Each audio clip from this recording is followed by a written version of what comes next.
نبينا محمد مفتاح باب رحمة الله عدد ما في علم الله صلاة وسلاما دائمين بدوام ملك الله وعلى آله وصحبه وموالاه ما بعد. Alhamdulillah, segala puji milik Allah Subhanahu wa taala, shalawat dan salam tercurahkan ke haribahan junjungan alam Nabi kita Sayyidina wa Habibina Maulana Muhammadin. Mudah-mudahan kita semuanya mendapatkan anugerah dari Allah dan kelak nanti di yaumil qiyamah mendapatkan syafaat, amin ya rabbal. Sampai kepada hadis yang ke-38 dari sahabat Nabi Sayyidina Abi Hurairah radhiyallahu anhu qala, Rasul bersabda, innallaha ta'ala qala. Hadis qudsi, secara tidak langsung Allah perhatian kepada hambanya melalui firman-Nya Al-Qur'an, melalui lisan Nabi kita Muhammad sallallahu alaihi wasallam. Allah juga perhatian. Maka adanya hadis qudsi hampir setara dengan Al-Quran yang memang adalah sebuah ungkapan Allah. Apa kata Allah yang disampaikan dari lisannya Nabi kita Muhammad? Innallaha ta'ala qala man adali waliyan faqad adantuhu bil harb. Man adali waliyan, artinya sesuai banget dengan keadaan kita yang perlu kita tahu dan waspada. Karena ada sebagian orang ini yang mudah-mudahan sih kita berharap, ya Allah jangan sampai dia ini masuk golongan orang yang disebutkan di dalam firman Allah dalam hadis qudsi ini. Apa kata Allah? Man adali waliyan, siapa orang menjadikan seorang wali itu musuh. Artinya orang kalau udah menyatakan dirinya musuh, adanya permusuhan dengan wali-wali Allah, ada kebencian di dalam diri dia, ada kedengkian, ada hasud. Orang tersebut nggak senang dengan adanya wali min auliyaillah. Dan sekarang nyata benar, ini hadis adalah peringatan buat kita dan waspada. Jangan kita sampai menjadi golongan yang ikut terhadap orang-orang yang membenci wali-wali Allah. Di antaranya wali-wali Allah banyak di kota Makkahul Mukarramah. Di antara mereka, kebencian mereka itu memusnahkan makam mereka, sehingga orang tidak tahu, orang tidak kenal siapa orang-orang yang sudah dekat kepada Allah. Jadi arti wali itu adalah manusia yang jiwanya tersambung terus, koneksi, nggak ada putus. Kapanpun dan dimanapun, dalam keadaan apapun, ingat kepada Allah, itu disebut wali min auliyaillah. Al-Habib Abdul Qadir bin Ahmad As-Segaf itu pernah mengatakan, kalau saja satu orang di saat dia sholat takbir Allahu Akbar, kemudian dia benar-benar memaknai dan meresapi apa yang ada di dalam kalimat demi kalimat Allahu Akbar kabira walhamdulillahi katsira wa subhanallahi bukratan wa asila, selesai, maka sungguh orang tersebut itu sudah terangkat kewaliannya. Karena ibadah sholat yang kita lakukan di awal seseorang itu mengingat Allah, artinya derajat kewalian sudah dimiliki. Nah, ini tugas buat kita. Berapa banyak sholat kita yang mungkin kita udah hampir 10, 20 tahun, 30 tahun belum pernah merasakan nikmatnya di saat kita memanggil inna sholati wa nusuki wa mahyaya wa mamati lillah. Itu kata Habib Abdul Qadir bin Ahmad As-Segaf, kalau seseorang bisa memaknai kalimat itu, seluruhnya kita serahkan kepada Allah. Udah tingkat kewalian tingkat tinggi. Tapi nyatanya kita sholat dan kita mengikrarkan, kita berjanji langsung kepada Allah bahwa hidupku, matiku, sholatku, ibadahku untukmu ya Allah. Tapi dalam realita kehidupan nyatanya bohong.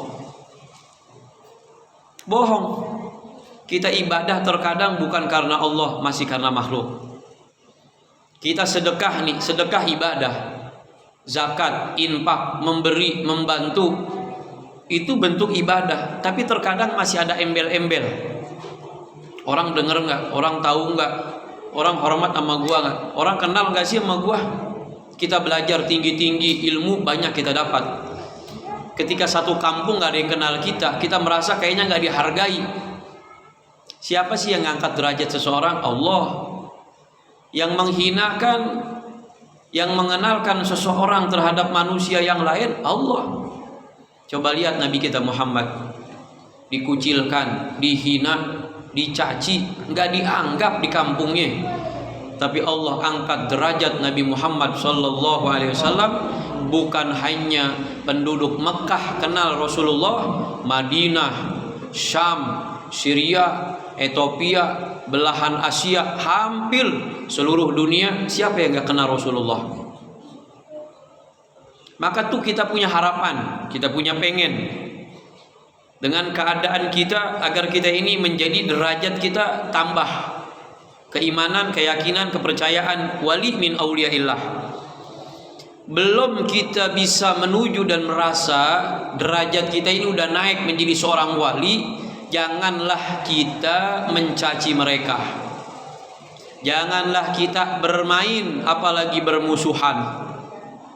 Nah sekarang nyata nih buat jadi himbauan buat kita, hati-hati. Golongan-golongan yang kayaknya mah sama pakaiannya, koko, berjubah, imamah, bersorban, tapi mereka tujuannya menanamkan kebencian kepada satu wali min auliyaillah. Kita meyakini adanya wali majdub, jadab. Apa artinya?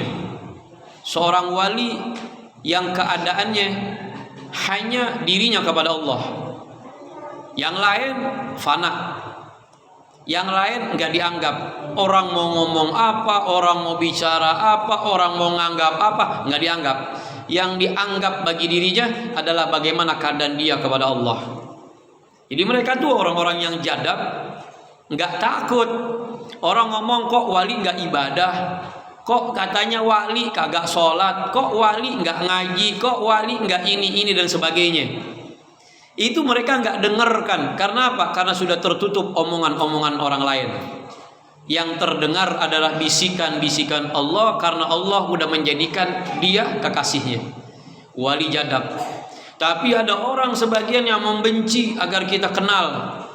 Diajarkan membenci, wali apa?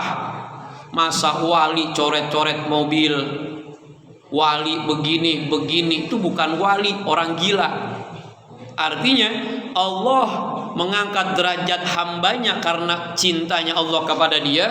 Tapi ada satu makhluk yang merendahkan dan menghinakan yang sudah ditetapkan kecintaannya kepada Allah kepada hambanya. Hati-hati di media sekarang, di zaman kita yang begitu berani sehingga khawatir saya mah ini orang termasuk golongan man adali waliyan aiman ahana li waliyan. Sama, menghinakan, merendahkan satu wali min auliyaillah. Waduh, masya Allah, hati-hati pokoknya. Itu bisa apa beliau? Cuma ceramah doang, nggak pernah saya lihat dia baca kitab kuning. Coba sekelas Abah Habib Lutfi direndahkan, dihinakan, tapi seluruh dunia tahu kapasitas beliau, keilmuan beliau, tasawufnya beliau, ibadahnya beliau, kewaliannya beliau. Tapi ada satu sosok orang yang pengen berperang dan bermusuhan dengan Allah Subhanahu wa taala. Jangan sampai kita waspada, hati-hati. Media terkadang kita ini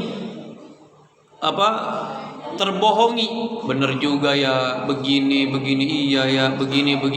Kenapa? Karena tidak dengan iman. Kita itu memandangnya tidak dengan hati. Manusia sekarang itu memandang dengan pola pikir, nyambung kagak. Kalau nggak nyambung, oh berarti gila. Bener kagak nih diterima sama akal sama dia atau kagak nih? Bener. Apaan kok orang Islam kagak sholat, nggak ibadah? Banyak, Masya Allah di kota Tarim. Jangan terlalu kotor mulut kita sehingga menghinakan seseorang, menghinakan keadaan seseorang. Itu Sunan Bonang. Sunan Bonang orang mandangnya nggak pernah tuh sholat, nggak pernah dia ibadah. Yang terlihat ya biasalah. Tapi ketika seseorang penasaran dengan keadaan Sunan Bonang, cuma tinggal coblos doang tuh tembok, pakai jarinya bolong, kemudian lu lihat, diperlihatkan ternyata lubang itu tembus langsung ke Makkatul Mukarramah. Keadaan seseorang yang memang diberikan kemuliaan, kedudukan yang tinggi. Allah Maha Kuasa. Allah punya cara yang mungkin nalar kita nggak nyambung. Orang-orang Wahabi itu terutama yang nggak percaya kepada kewalian, wali min auliyaillah, dia kupas tuntas tentang masalah batu Quran. Dari mana dasarnya? Orang yang dari Makkatul Mukarramah, dari sumur Zam-Zam sampai tembus ke Pandeglang, lalu di sini dan sebagainya. Wah, ulama Wahabi mengajarkan agar tidak memahami dengan keimanan dan keyakinan tentang hal-hal yang di luar nalar. Nah, kalau kita bicara tentang itu semua banyak disebutkan di dalam Al-Quran. Ketika Nabi Yusuf alaihi salatu wassalam, dia punya ayah yang mencintai kepada Nabi Yusuf, tapi bencinya saudara-saudara terhadap Yusuf karena lebih sayangnya seorang ayah kepada anak terhadap Yusuf, sehingga iri, hasud, dengki, penyakit yang sampai sekarang turun temurun masih ada. Terkadang kita jadi orang tua lebih sayang sama satu, yang pertama atau yang kedua atau yang ketiga atau yang bontot, yang lain kita nggak anggap, kita nggak sayang, sehingga cara pandang saudara itu berbeda. Orang tua, emak, bapak beda, sayangnya sama dia, sama saya mah kagak. Mungkin saya bader, badung, bengal, kurang perhatian, akhirnya begini dan sebagainya. Apa yang mereka harapkan? Memusnahkan Nabi Yusuf. Sampai-sampai itu kisahnya panjang. Nabi Ayub, ayah daripada Nabi Yusuf, itu menangis hampir tiap waktu, merasa kehilangan anak tercintanya, sampai kering air matanya nggak keluar, sehingga menimbulkan kebutaan. Didengar sampai panjang waktu, didengar sama Nabi Yusuf kebutaan ayahandanya. Akhirnya seorang anak yang begitu cinta kepada ayahnya menitipkan kepada saudara, sampaikan ini sorbanku kepada ayah tercinta, yang mana saudaranya sudah tahu dan kenal keadaan Nabi Yusuf yang pada saat itu sudah diangkat menjadi gubernur di Mesir. Dibawa sama ayah sama saudara-saudaranya, dikenalkan, ini titipan dari anakmu tercinta. Dengan rasa bersalahnya dari saudara-saudara tersebut, kemudian karena cintanya kepada seorang anak itu, ayahandanya mencium sorban yang dibawa oleh putra-putranya, dicium, dielus ke muka, dielus ke mata-matanya, membayangkan keadaan putra yang tercinta. Sehingga Allah Subhanahu wa ta'ala berikan di luar nalar manusia, saudaranya terkaget, sehingga ayahandanya itu membuka mata dan bisa melihat anak-anaknya, putra-putranya. Tujuannya apa? Allah pengen memperlihatkan mata yang sudah bertahun-tahun menangis, ingin memandang wajah yang mulia, wajah yang bercahaya. Kan Nabi Yusuf cahayanya itu wajahnya Masya Allah. Sampai-sampai itu perempuan-perempuan yang ada di kerajaan itu, ketika Nabi Yusuf lewat, mereka di saat ingin memotong buah atau sayuran, itu tak terasa tangan-tangan mereka itu terpotong dengan pisaunya. karena saking gagahnya, bercahayanya, wibawanya wajah Nabi Yusuf alaihi salatu wasalam.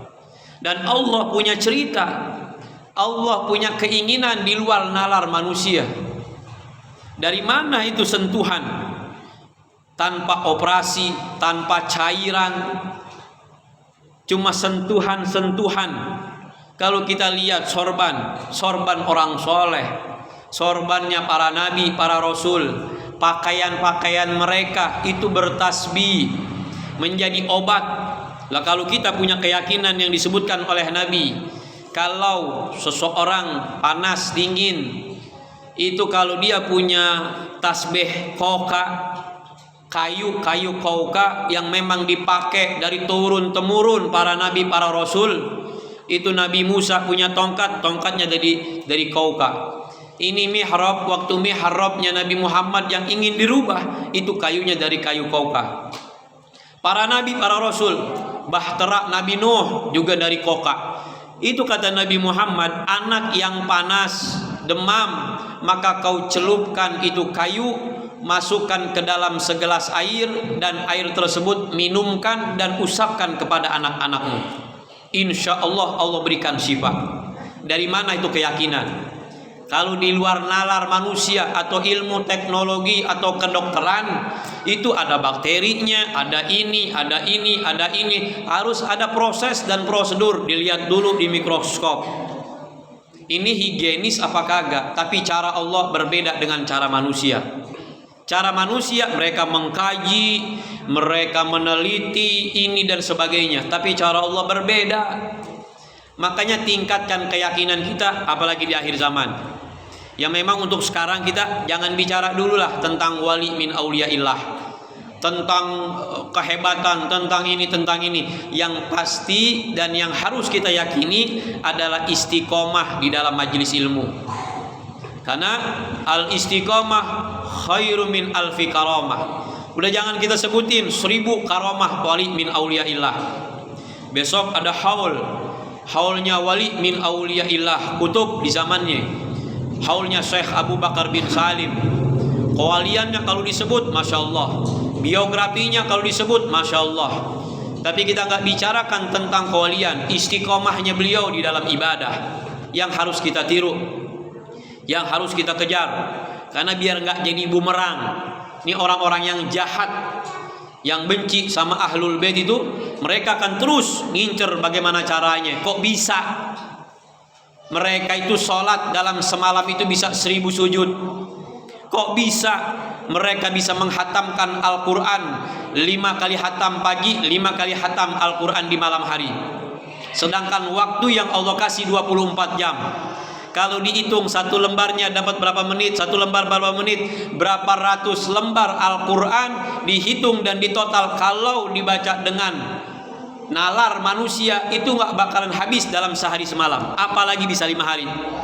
Itu kan nalar manusia, cara baca manusia. Tapi Allah berikan keberkahan, kemuliaan, karena Allah udah senang sama wali min auliyaillah. Waktunya diperpanjang sama Allah. Kok bisa? Cara Allah. Jangan tanyakan dengan cara kita. Kalau kita bicara waktu, Nabi kita Muhammad jadi contoh dan idola kita. Siapa yang mendustakan dan siapa yang membenarkan? Di saat perjalanan Isra dan Mi'raj, Nabi kita Muhammad. Secara akal perjalanan Nabi kita Muhammad gak masuk. Bagi mereka yang gak pakai hati, dusta, bohong, tukang ngibul, ngawur, ngigo, baru bangun tidur, gak masuk akal bagi mereka. Perjalanan di waktu malam, selesai perjalanan sebelum datang waktu fajar, gak masuk, gak logis. Jangankan naik ke langit 7 sampai berjumpa ke Sidratul Muntaha, bertemu dengan Allah, waduh ngawur kan bagi mereka. Perjalanan dari Mekah ke Baitul Maqdis saja, perjalanan normal dengan onta bisa dicapai dengan 6 bulan. Logikanya manusia. Tapi kan nggak berpikir, nggak dengan cara itu. Allah punya cara tersendiri. Sekarang kita diajak, digeser pemikiran kita itu untuk menjauh daripada wali min auliyaillah. kuburan mereka dihantam, dihancurkan, ini dan sebagainya. Dia kata mereka khurafat. Berani memang zaman kita ini, orang-orang berani. Sekelas beliau Al Habib Jindan pernah cerita, dan cerita ini turun temurun.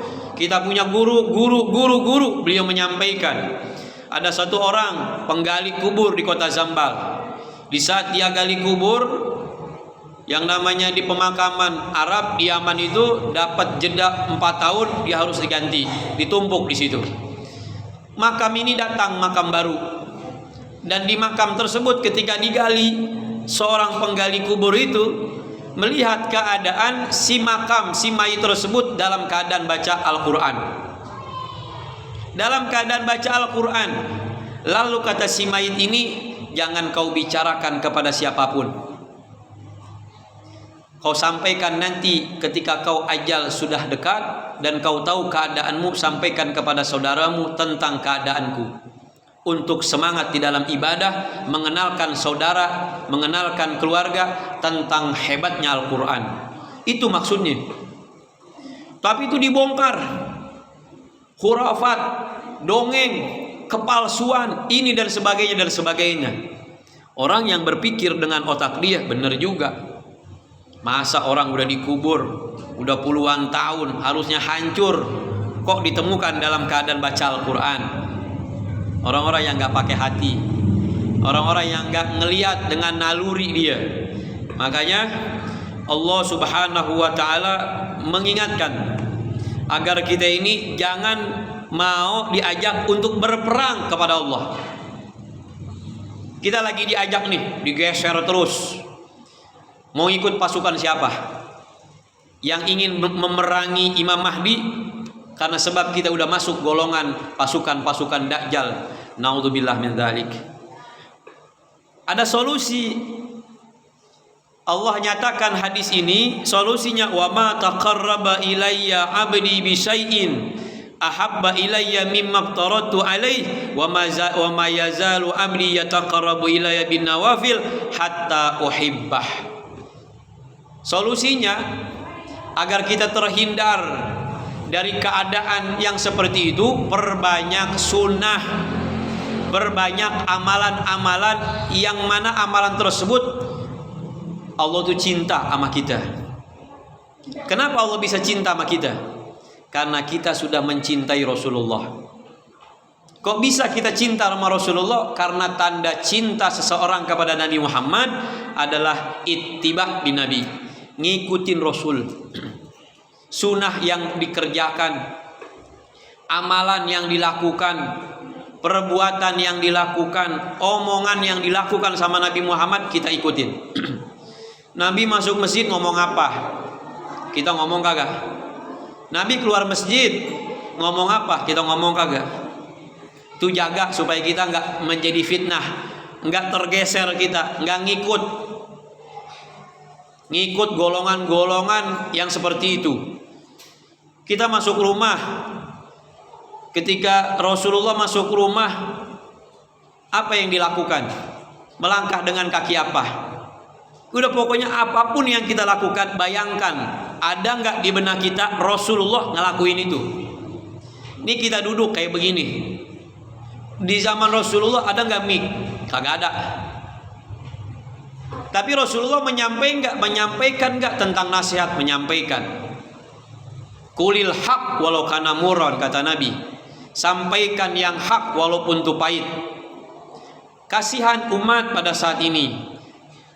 Beritahu, benahi, tanamkan kepada mereka keyakinan kepada Allah dan Rasul. Jangan sampai umat ini ragu, umat ini kendor, umat ini males. Umat ini semakin kesini semakin gak tahu siapa Allah dan Rasulnya. Coba orang tua kita dulu, engkong-engkong kita, kumpi kita, itu kalau punya tanah, pola pikir mereka yang dia pikirkan adalah bagaimana caranya saya punya tanah saya bermanfaat buat orang banyak. Pola pikir mereka. ada yang mewakafkan, ada yang mendirikan madrasah, ada yang mendirikan masjid, ada yang mendirikan pondok pesantren. Biar apa? 10 tahun, 20 tahun sampai ini bangunan belum runtuh, amal ibadah dia mengalir. Pola pikir orang dulu.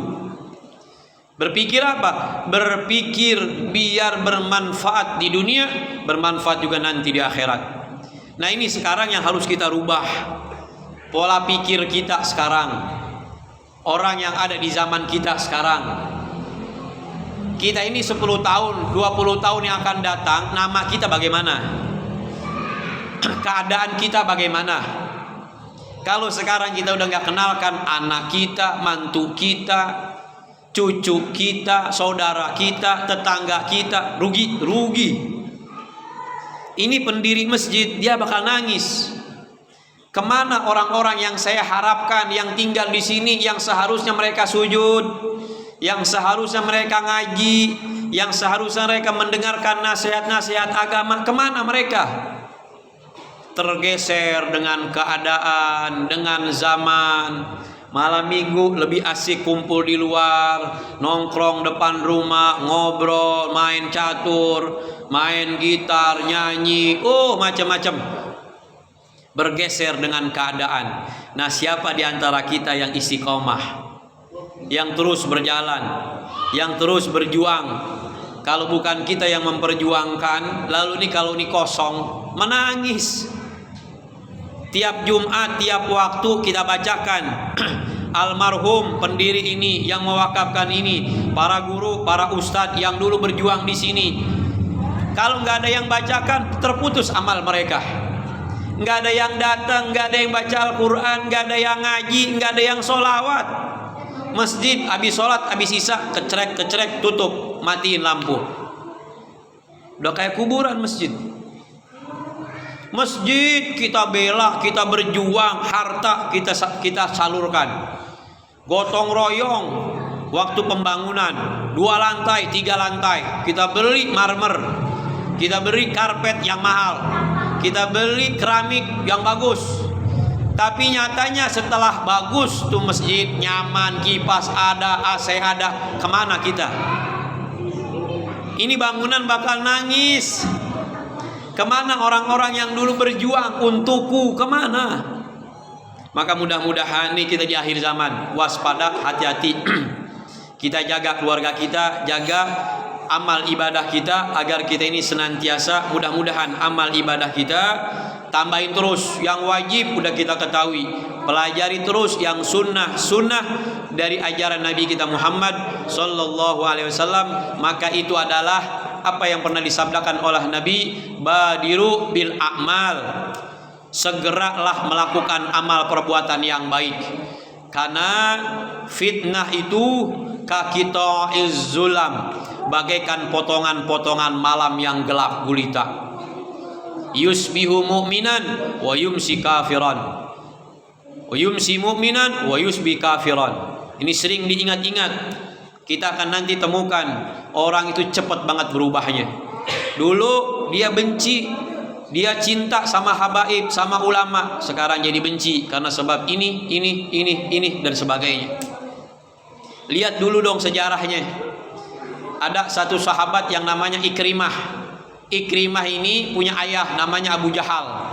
Abu Jahal ini adalah seorang manusia yang paling jahat, yang paling benci, dan dikatakan Abu Jahal adalah Fir'aunnya di zaman Nabi kita Muhammad. Tapi punya anak Ikrimah.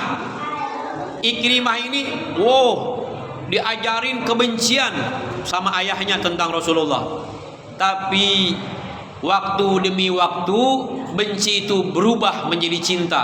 Ikrimah mencintai Rasulullah, memeluk agama Islam. Karena apa? Karena sahabat-sahabat yang terus, dan ucapan dan doa Rasul sallallahu alaihi wasallam. Maka mudah-mudahan kita terus sampai ajal menjemput kita dalam keadaan cinta kepada Allah dan Rasulnya, cinta kepada keturunannya, cinta kepada para ulama, cinta terhadap kita punya orang tua, kita punya saudara, kita punya anak, dan mudah-mudahan Allah jaga kita, Allah kuatkan iman kita, Allah tambahkan takwa kita, Allah berikan keberkahan buat kita. Allah jadikan anak-anak kita soleh dan solehah. Allah berikan berkah rizki kita. Allah berikan keberkahan di dalam kampung kita. Allah kabulkan segala hajat dan niat kita. Ya Rahman Ya Rahim, Ya Dzal Jalali wal Ikram, bijahi Sayyidil Mursalin wa ala alihi wa sahbihi ajmain. Akhirul kalam. Assalamualaikum warahmatullahi wabarakatuh.